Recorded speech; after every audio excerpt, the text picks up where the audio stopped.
Aku suka dengerin di YouTube itu sekarang ceramahnya Gus Baha. Itu aku lagi sering dengerin, tiap hari aku dengerin banyak hal-hal yang luar biasa dari ngajinya Gus Baha yang aku lihat di YouTube. Jadi itu kegiatanku juga hari ini. Dalam minggu-minggu ini aku akan terus mau ngaji sama Gus Baha tapi lewat YouTube, karena aku nggak kenal beliau. Tapi aku sangat hormat karena kepandaian beliau. Aku selalu dengerin ceramahnya. Ya mudah-mudahan nanti bisa ketemu dengan Gus Baha. 5, 4, 3, 2, 1, close the door. Assalamualaikum warahmatullahi wabarakatuh. Ini saya baca kitab teksnya Mbah Hasyim. Bismillahirrahmanirrahim. Alhamdulillahirrabbilalamin. Wassalatu wassalamu ala sayyidina Muhammadin asyrafil mursalin wa khatamin nabiyyin wa ala alihi at-tayyibin wa ashabi at-tahirin ajmain, amma ba'du. Yang saya hormati pengasuh Pondok Pesantren Tebu Ireng Kiai Haji Abdul Hakim Mahfud beserta Bunyai. Mriki wonten beberapa cucu Kiai Hasyim semuanya yang saya hormati, dan yang saya hormati Dr. Mustain Syafi'i yang saya hormati semua, Gus Fahmi semua yang saya hormati.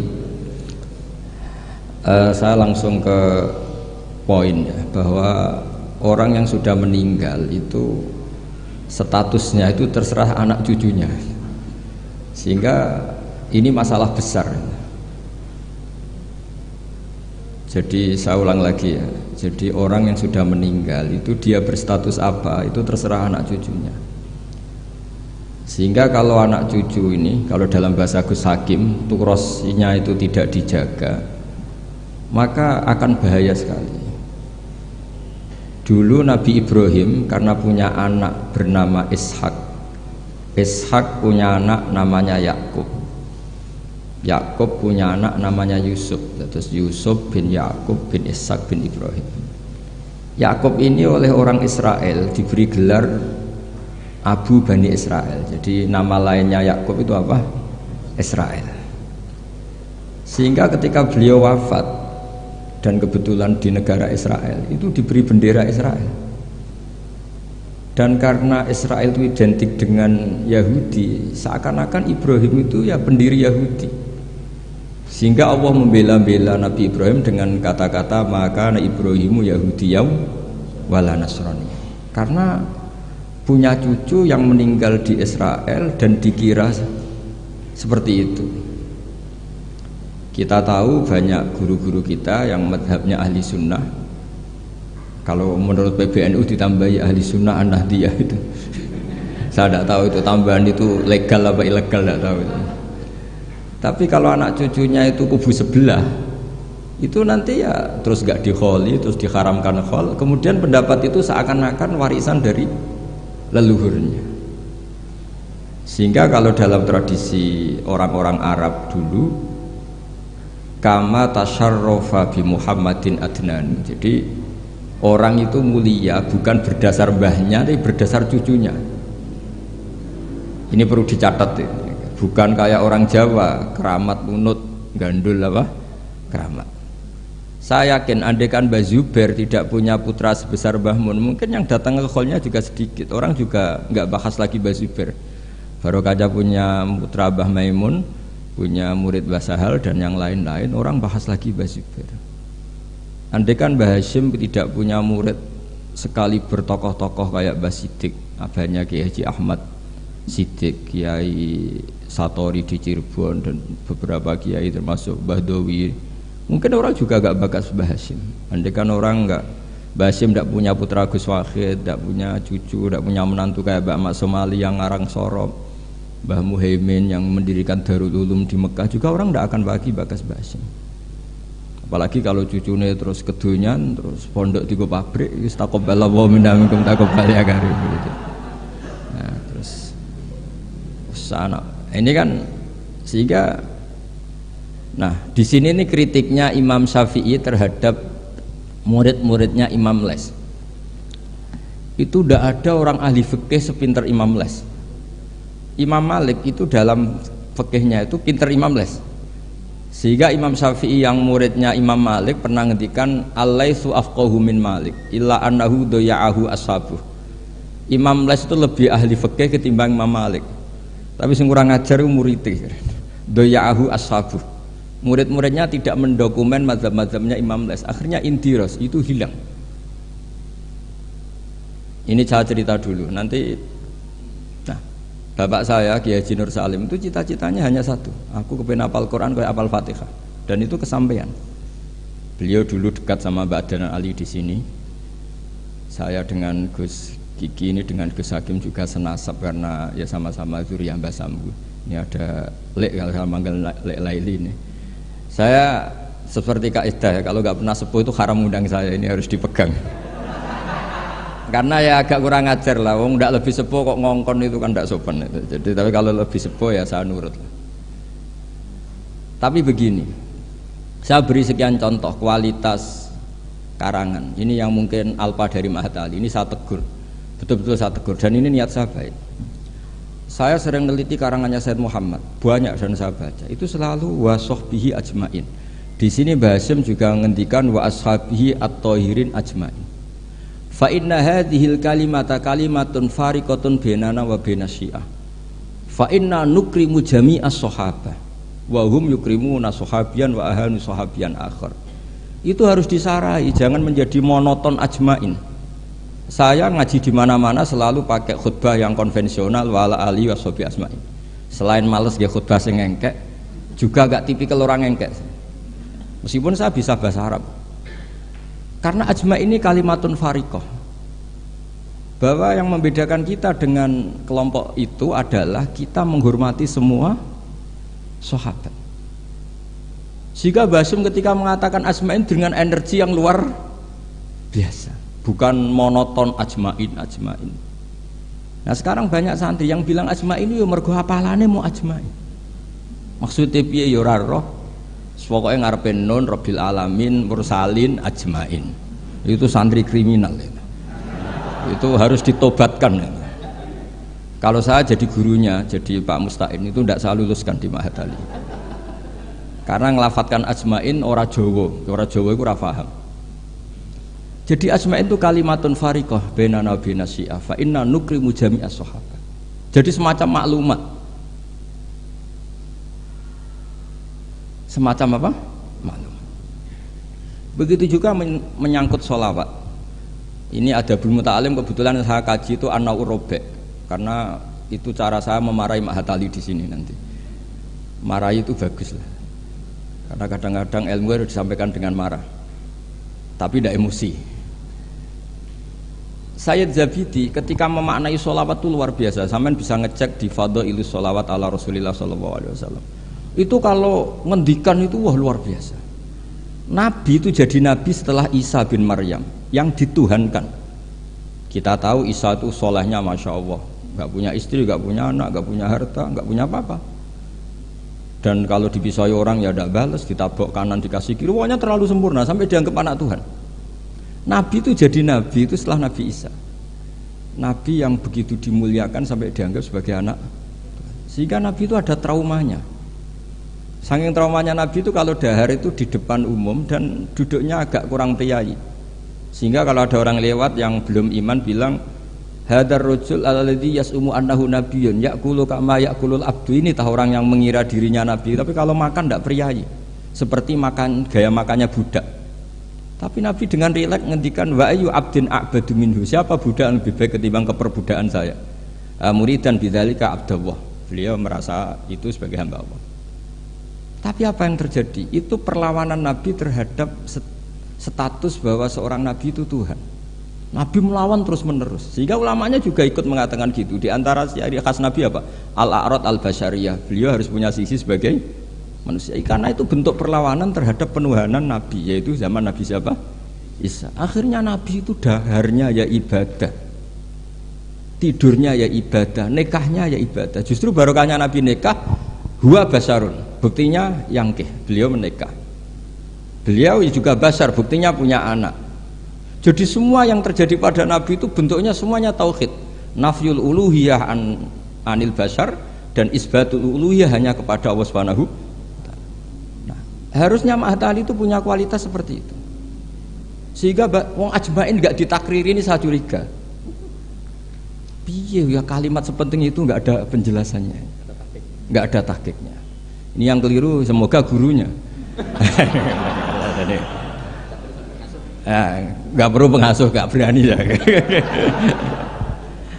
Nah, sehingga kata Said Zabidi, hadhil ummah masunatun wa mar'iyatun, dari kesalahan umat ini pasti terjaga, tidak mungkin salah kayak umatnya Nabi Isa. Bi barokati sholat ala Rasulillah sallallahu alaihi wasallam. Cara berpikir gimana? Begini, Allahumma itu Tuhan, ya Allah saya minta sholli, berikan sholawat terbaikmu ala Muhammad, sehingga Allah tetap posisi pemberi, apapun hebatnya Nabi itu penerima, sehingga jelas aturan mainnya, engkau pemberi, Rasulullah apapun hebatnya penerima. Dan ketika kita bilang Allahumma sholli afdhalus sholat, sholawat terbaik engkau kasihkan sama hamba terbaik engkau, sehingga jelas ini Tuhan, ini hamba terbaik. Dengan sholawat maka umat ini tidak akan menuhankan kanjeng Nabi Muhammad SAW apapun sempurnanya Nabi. Nah ini sekarang banyak orang sholawat tuh pakai target 1000 khasiatnya gini, 100 begini. Oh itu juga kriminal menurut saya. Dalam konteks ilmu ya, jadi dalam konteks mujarrobat atau primbon itu bagus. Tapi kalau dalam konteks ilmu itu tersangka. Ini kata Said Zabidi, bukan kata saya yang ngarang kitab Ithaf. Dan kita tahu Mbah Hashim ngaji sama Mbah Mahfud. Mbah Mahfud punya abah juga gurunya Mbah Abdullah, Mbah Abdul Manan. Nah, Mbah Abdul Manan ini orang yang lazama Sayyid Zabidi Sahibul Ithaf.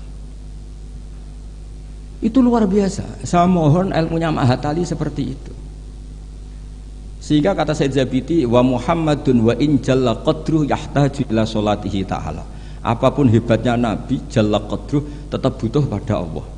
Dan itu jadi bagus karena Allah pemberi, Nabi penerima. Artinya hadil ummah tidak akan terjadi penuhanan terhadap Nabi Muhammad sallallahu alaihi wasallam bi barokatis sholawat.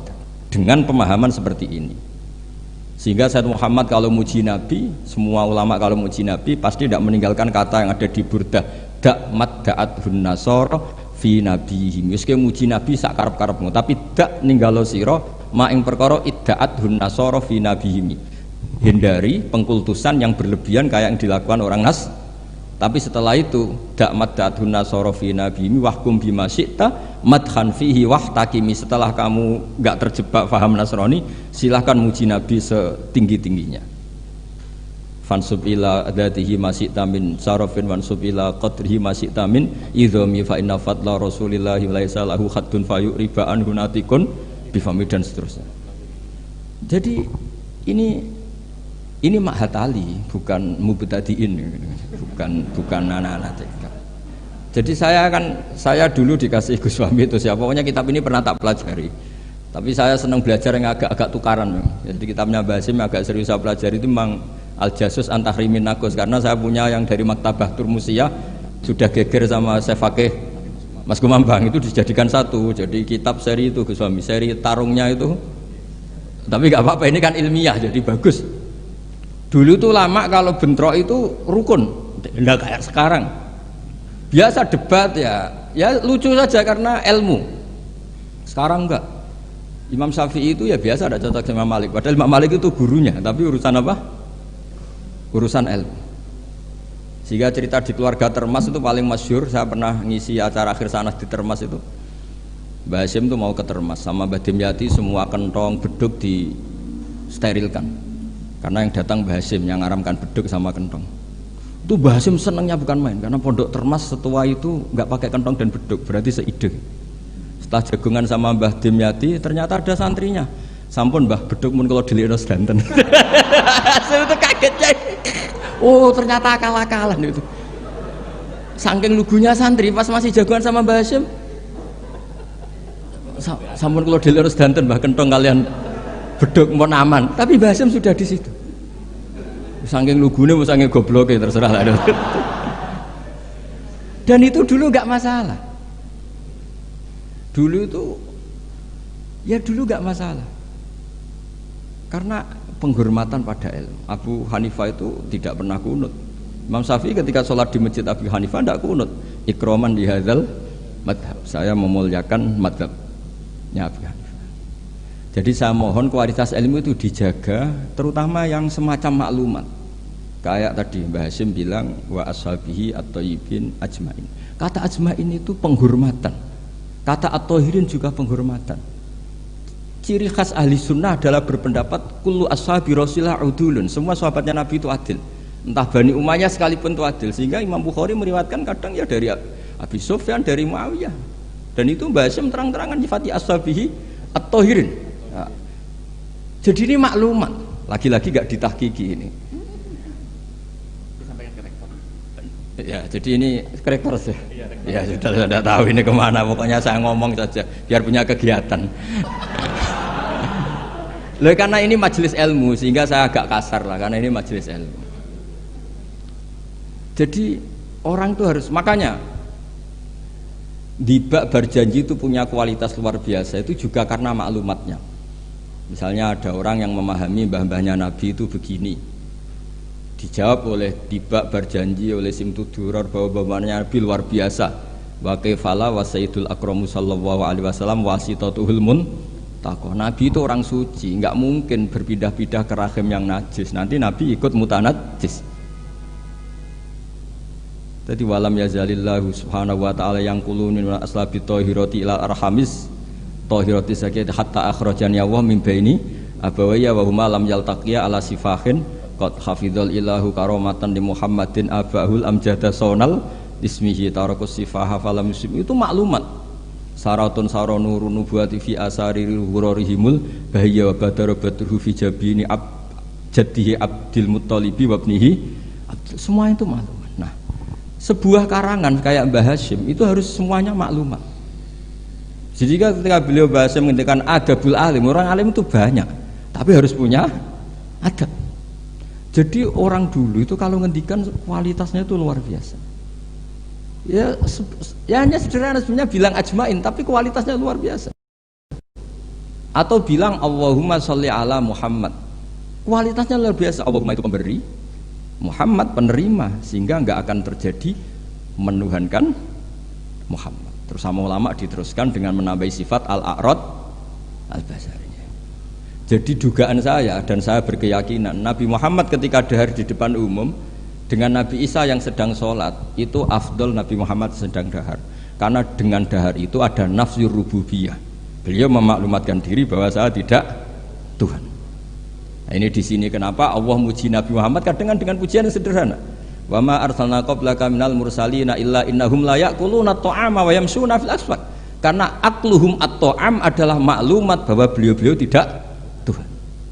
Karena sampean sing mangan kan mergo lesu. Gak jelas untuk apa, atau mumpung gratis.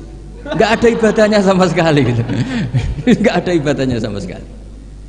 Tapi kalau seorang nabi dahar di depan umum itu maklumat. Makanya mal masih ibnu Maryam ila rasul qad khalas min qablihir rusul wa ummuhu siddiqah kana yakulani tu'am. Loh, orang sebesar nabi loh hanya diberi status ini doyan makan. Loh, itu kalau ada orang alim, misalnya ada orang alim alamah, Dr. Musta'in itu suka makan, itu kan tidak madeh. Tapi kalau seorang nabi itu madeh, karena dengan makan itu sama dengan nafyur rububiyah. Sehingga Nabi Isa disifati Allah kana yakulanit toh. Nah ini cerita-cerita jaga kualitas apa?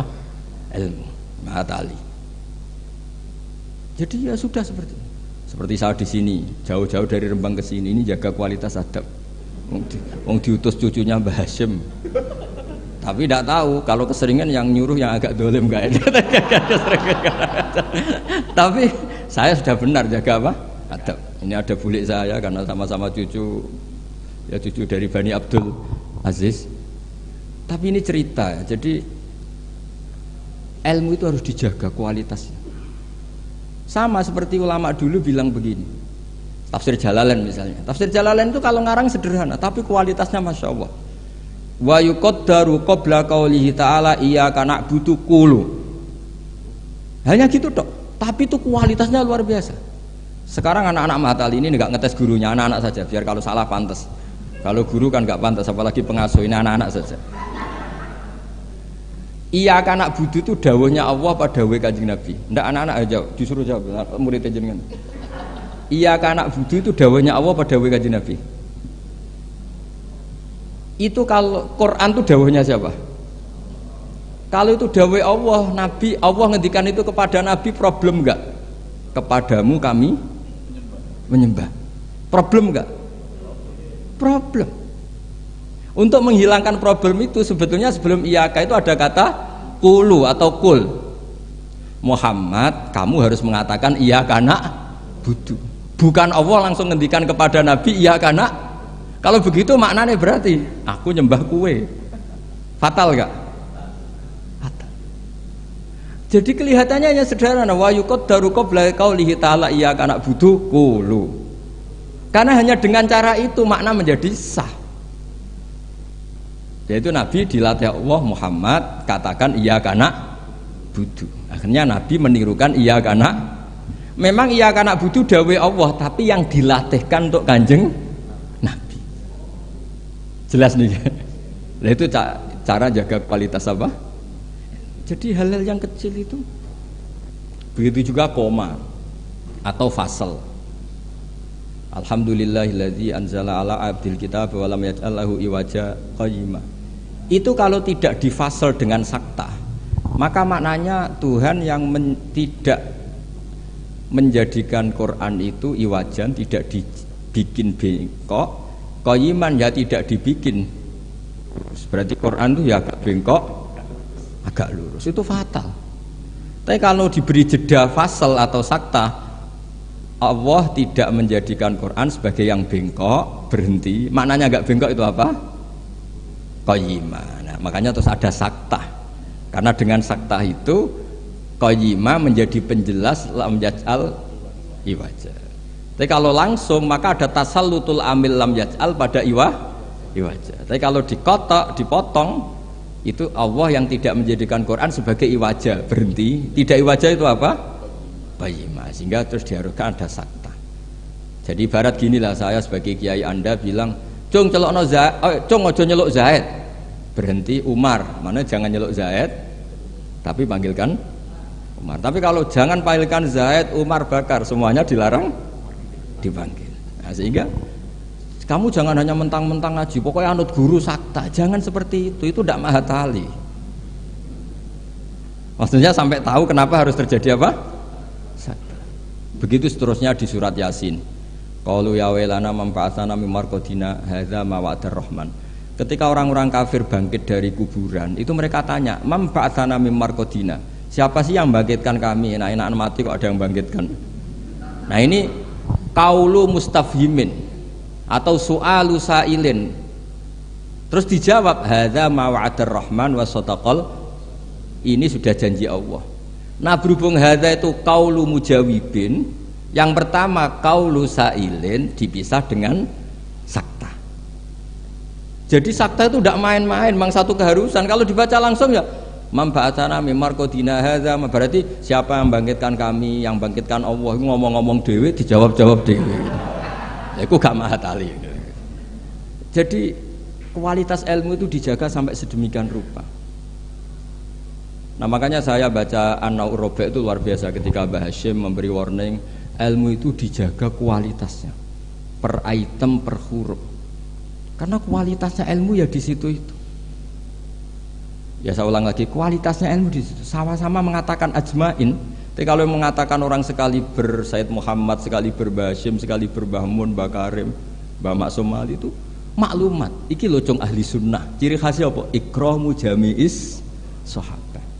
Ketika Mbah Hashim menyebut wa ala alihi at-thayyibin, beliau jelas di konon ahli sunnah wal jamaah wa nukrimu ahlal bait. Jadi ya bikin muqaddimah sekaligus maklumat. Nah, ini yang mungkin orang terus nganggap itu monoton. Ini yang kita sayangkan. Sebetulnya kalimat-kalimat itu kalimat maklumat atau kalimat jati diri. Dan seterusnya dan seterusnya. Ini yang terakhir. Ini kan alhamdulillah ada pelaturan di atas jam 9 nggak boleh. Jadi ini melanggarnya jangan lama-lama nanti. Bebas melanggar. Saya mohon sekali kualitas ilmu itu dijaga. Nah, terus tentang penulisan Gus Isom, saya alhamdulillah pernah ketemu beliau ketika saya dulu makili Pondok Anwar di Pondok Lirboyo. Pas itu Gus Isom sudah senior di Lirboyo. Jadi saya pernah ketemu Gus Isom Hadik di Lirboyo. Jadi tahu betul lah beliau orang alim dan ceria dan sangat suka mendokumen. Termasuk dokumen itu pernah naskah itu ditemukan di Rembang. Karena dulu teman-temannya Mbah Hashim itu banyak yang di Rembang. Mungkin Gus Hakim suatu saat juga harus melihat naskah beliau yang ada di buyut saya. Saya punya buyut kandung namanya Kiai Fauzan. Itu dulu teman dekatnya Mbah Hashim. Itu ada tulisan-tulisan tangannya siapa? Mbah Hashim. Jadi buyut saya di Lasem itu namanya Mbah Idrus. Idrus itu bin Umar. Ini yang Umar bin Arabi sama dengan nasabnya Ki Hamid Pasuruan. Mbah Umar ini punya istri namanya Maimunah. Ini binti Abdul Aziz. Karena Mbak Maimunah itu saudaranya Mbah Dowi. Nah, buyut saya kandung itu Mbah Maimunah itu punya anak namanya Idrus, itu punya istri namanya Sofia. Nah, Sofia ini yang orang Kudus. Sofia punya adik Badiah yang melahirkan Mbah Sahal itu. Nah, ini beliau-beliau terus punya adik, di antaranya Nyai Fadilah, yang di antara cucunya ada Pak Said Akil. Tapi singkat cerita, di situ itu Gus Hakim itu ada tulisan tangannya Mbah Hashim ketika memberi ijazah baca Sahih Muslim, Sahih Bukhari, dan tulisannya Mbah Hashim. Sehingga kalau mungkin tim bisa ke sana itu di Sarah Muslim, sarahnya Muslim Imam Nawawi itu ada tulisan tangannya Mbah Hashim. Itu tanda tangannya begini, kata bahu bibananihi muhauqilan wa musabbihan, mem gini Hashim Asy'ari. Jadi beliau kalau nanda tangan itu diberi tambah, saya menulis ini bersamaan dengan membaca tahlil dan tasbih, muhauqilan wa musabbihan. Saking religiusnya Mbah Hashim. Jadi beliau kalau di kitab saya itu milik buyut-buyut itu. Sehingga saya alhamdulillah sekarang sambung sama Gus Hakim, sambung sama Gus-gus di sini. Saya senang sekali. Kalau ngeritik itu tidak ngeritik, tadi yang ngomong saja lah, supaya karena tadi Mbah Hashim ngaji sama Mbah Mahfud.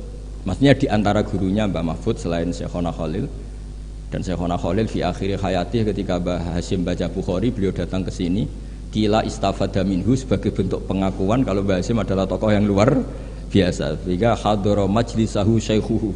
Ketika beliau ngajar Bukhari itu Syekhona Khalil pernah datang ke sini ke Tafwir. Nah, saya berharap kualitas ilmu itu seperti itu. Baca sholawat itu adalah bentuk penghormatan kita kepada Rasulullah SAW, bahwa beliau mendapat sholawat terbaik dari Tuhan Yang Maha Esa. Tapi sekaligus maklumat, kita tidak akan kecelakaan kayak yang dialami orang apa? Nasrani. Karena jelas Allah pemberi, Nabi penerima. Apalagi ditambahi abdika wa rasulika, tambah maklumat bahwa apapun hebatnya Nabi tetap abduhu. Sehingga sifat terbaik Nabi apa? Abdullah. Sehingga ketika peristiwa Mi'raj sedahsyat itu Allah nyifati subhanalladzi asra bi abdihi. Nah, dengan cara-cara seperti itu kita menjaga kualitas ilmu. Tapi kalau kita tidak mengingatkan itu, ya dikira itu lafaz yang monoton, yang copy paste, yang klise, yang biasa. Maka ini sebelum saya ngakhiri ini, saya baca yang An-Na'u. Ini kitab saya yang beda sama halamannya mungkin sama jenengan, tapi nggak apa-apa lah. Apa? Enggak, yang anak-anak kan punyanya yang ini. Anak-anak punyanya yang apa? Yang dimiliki anak-anak? Oh, ya kalau yang di cetakan Irsadusari itu halaman 46, tapi kalau yang di cetakan ini pokoknya ikutnya An-Naw'ur Rabi'. Tidak, supaya ngerti betapa Mbah Hashim ingin santri-santrinya itu detail.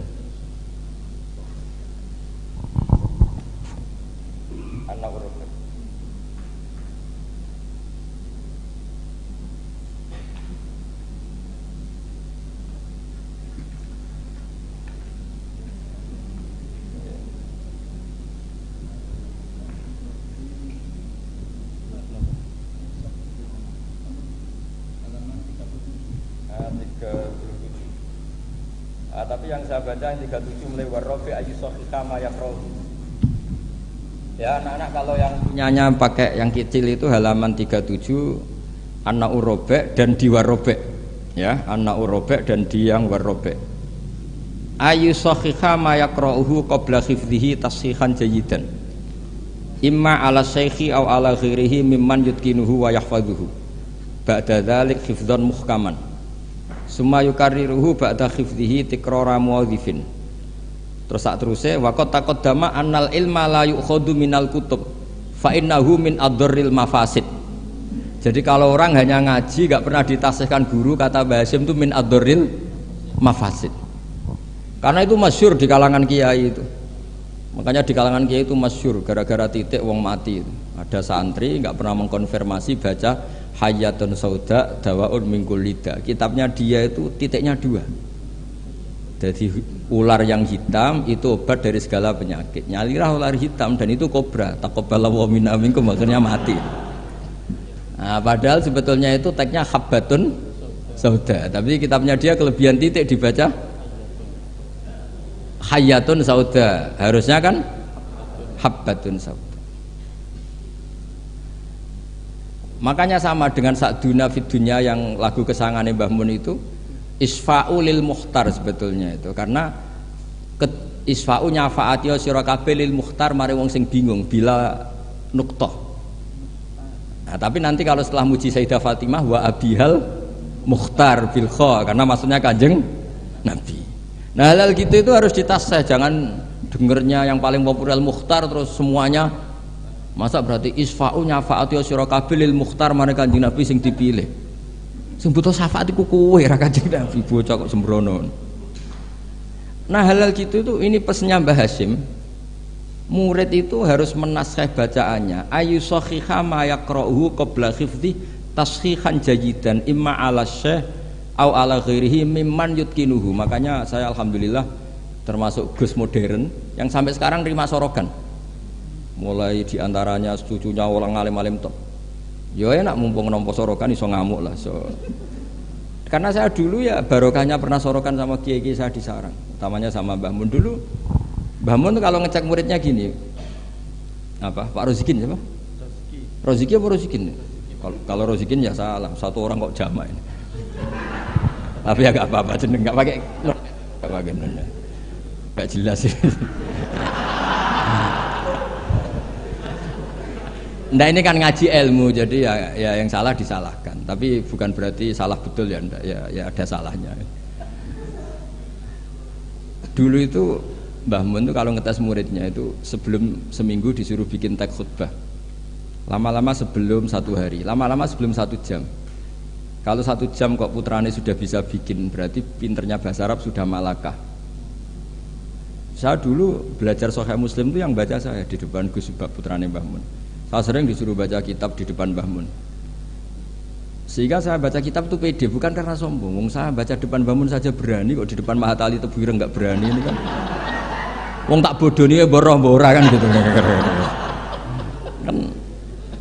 Jadi ini pesannya Mbah Hasyim loh, bukan pesannya Bahal. Ini pesannya Mbah Hasyim. Tak baca ya, awas kalau enggak dilakukan. Ini katanya Mbah Hasyim. Warrobe ayu sohiha ma yaqra'uhu qabla hifdhihi tashihan jayidan imma ala syekh aw ala ghairihi mimman yutkinuhu wa yahfazuhu ba'da dzalika hifdzan muhkaman summa yukarriruhu ba'da hifdhihi takrara muwadhifin atau tikrara muwadhifin, sama itu masternya. Wala yahfadzu syai'an qabla tashihihi li'annahu yuqi'u fit tahrif wa qad taqaddama annal ilma la yu'khadhu minal kutub fa innahu min adharril mafasid, kata beliau. Jadi gak boleh anak-anak baca mandiri itu. Kalau baca mandiri ya seperti cerita-cerita itu. Lam Tardiman ditanyakan gurunya, Gus maknane Lam Tardiman apa? Bareng tak delok jebule bab khat Lam Tarodaman. Diabrak dadi sitok macane apa? Lam Tardiman. Dadi Lam Taro rane ngali sapa mar'ah daman ing getih. Oleh takok Gus Lam Tardiman maknane apa? Bingung kene kan. Piye? Ya, seperti guyonan itu ya Gus apa? Gus Umaryoto itu Imriti dibaca apa? Umaryoto, bingung kan? Itu guyonannya kakak saya ini sama itu. Gus Dur itu kalau ada Gus-Gus gak bisa baca kitab tuh Gus Dur manggilnya kan Gus Dur. Kalau ada tamu-tamu Gus yang gak bisa ngaji, Gus Umaryoto udah teko. Maksudnya itu masyhur itu guyonan beliau itu kalau karena ada orang nggak bisa baca Imriti dibaca apa? Umaryoto. Jadi saya punya kitab Qiro As-Sab'ah. Itu di situ cerita kenaifan orang baca. Dan itu fatal. Termasuk nyuwun sewu korik-korik yang top itu dulu sampai alim gitu gara-gara baca itu salah. Sama gurunya dibenahin, terus dia sumpah-sumpah tidak datang ke gurunya sebelum alim alamah mengalahkan gurunya. Ini bagus kata Hasyim. Jadi orang tuh gak boleh meyakini bacaannya sendiri sebelum ditasihkan ke guru. Itu kata beliau ad-darril mafasid. Karena tadi takutnya apa? Habbatun sauda dawaun min kulli da. Dibaca hayatun sauda dawaun min kulli da. Dan itu banyak cerita-cerita gitu tuh banyak. Makanya kalau guyonan kiai Jawa itu wal jarodi lan lawang. Muridnya protes, "Mbah kalau gak ada makna iku walang." Lah ya walang sing nemplek lawang mergo. Wis kadung ngisin. Terus kadung ngisin. Watini lan alu. Ini yang cerita Mbah Mun bukan saya. Mbah, guru kula kok maknane elo, Mbah. Lah iya wit elo kena go alu. Asline wis isin. Wal ardi lan bom. Gurine bingung wal ardi kok bom. Bareng didelok jebule bumi dia. Ribet kan? Jadi harus ditasihkan. Yang saya pernah ngalami sendiri bukan jari itu, saya dulu ketika di madrasahnya Mbah Mun itu sekolah. Itu bab nyarai baca sarahnya Arba'in. Faman mengkote sapane wong saraka nyolong sapa man albedo ta anduk. Aduh, gurunya paling bingung. Cung, mosok beda maknane anduk.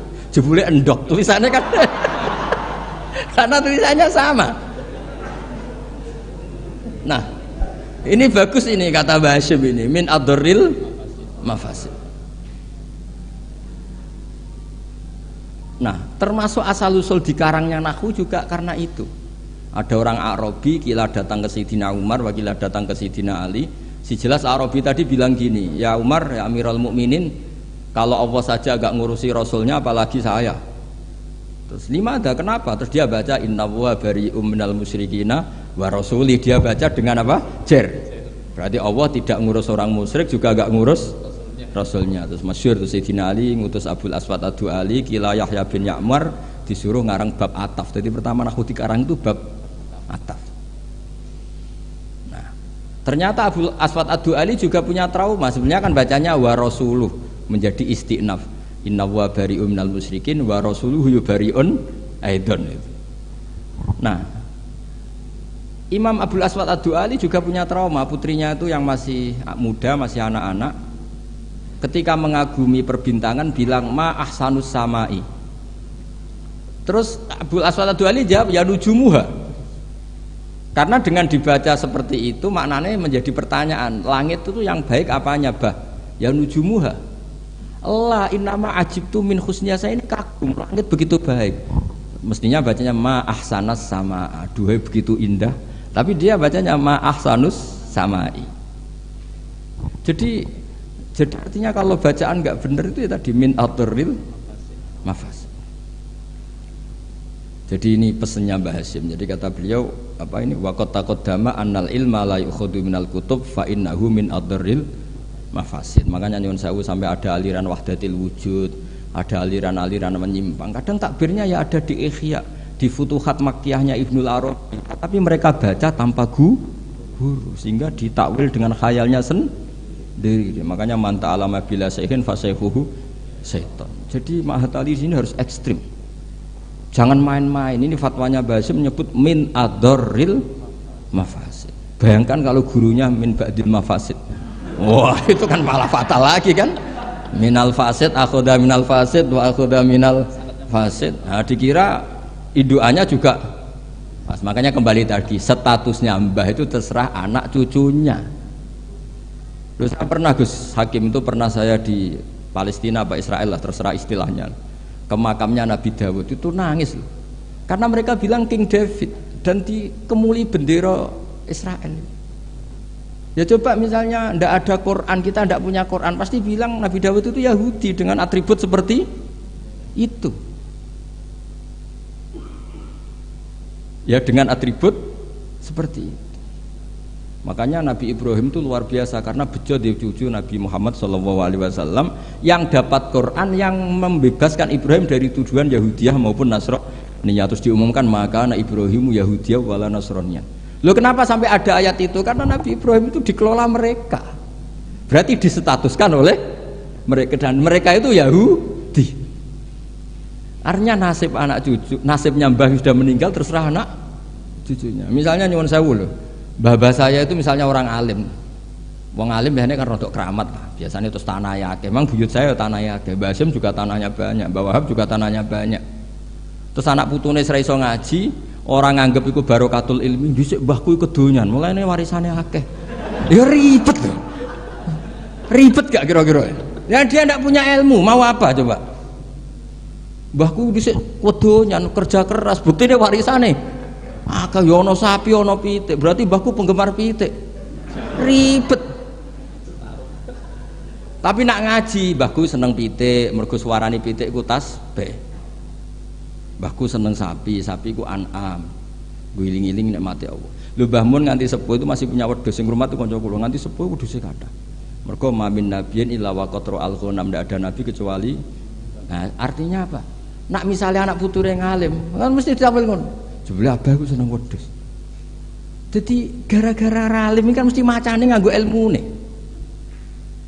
Wah, Mbah Hasyim mau pinggir pabrik gula, jadi cara berpikir ekonomis, golek daerah, ya ribet.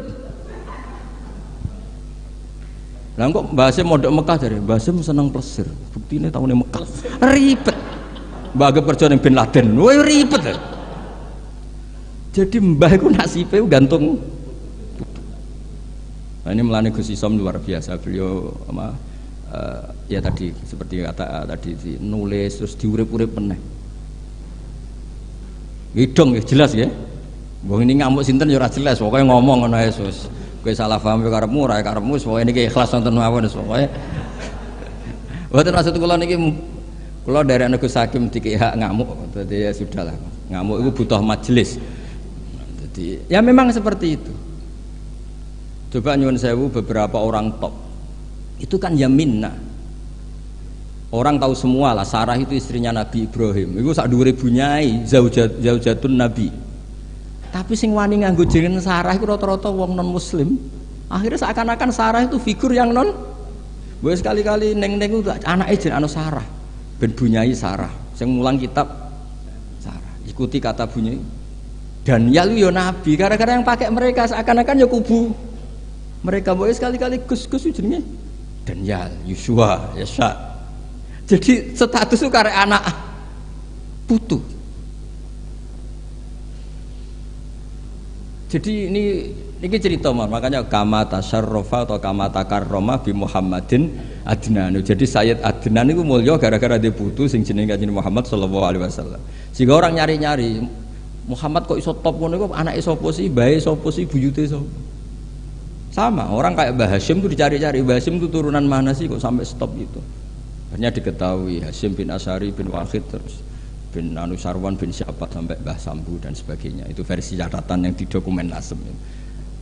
Jadi kalau versi di dokumen Nasem itu kalau nggak salah itu Mbah Hasyim bin Asy'ari ya, bin Wahid bin Anu Sarwan bin Abdul Azim bin Mbah Sambu kalau di dokumen. Tapi saya tidak tahu dokumen yang di sini. Atau sama-sama tidak tahu ya tidak tahu saya pokoknya malah ini kan ribet kan ini kan. Tapi ini cerita ya, jadi makanya ketika saya diminta saya supaya hafal Quran itu bapak saya itu kalau ngendikan itu sederhana. Hak, kowe iku nak iso ya hafal Quran, aku babahmu hafal Quran. Akhirnya hafal Quran, anakmu luwih di alasan gak hafal Quran. Jadi misalnya saya cucu Mbah Hasyim kok gak ngalim, anak pirang ngalim mesti enak, bapak ya ora alim. Gampang. Jadi terus bikin generasi. Misalnya saya ada hafal Quran kan anakku gampang, hafal Quran niru bapak, keren. Jadi walhasil nasibnya Mbah ini karya anak. Makanya masyhur banyak ulama yang nggak dikholi bahkan mengharamkan khol karena anak cucunya nggak yang berpendapat disyariatkannya apa? Khol. Nah itu. Jadi menurut saya peristiwa Nabi Ibrahim itu peringatan ke kita maka anak Ibrahimu Yahudiyah. Masa seorang nabi kok terlintas itu Yahudi kan nggak mungkin. Tapi masalahnya ada namanya Yakub, itu nama lainnya Israel. Sebenarnya Nabi Yakub juga ada Israel dengan makna Zionis ya enggak. Tapi tahu-tahu ada sebuah sistem yang seakan-akan seperti itu. Akhirnya Allah membuat tabri'ah maklumat bahwa Ibrahim disebegitukan itu tidak benar. Tidak benar. Karena tadi sejarah orang yang meninggal terserah yang hidup. Ya, ngoten mawon. Assalamualaikum. 5, 4, 3, 2, 1, close the door.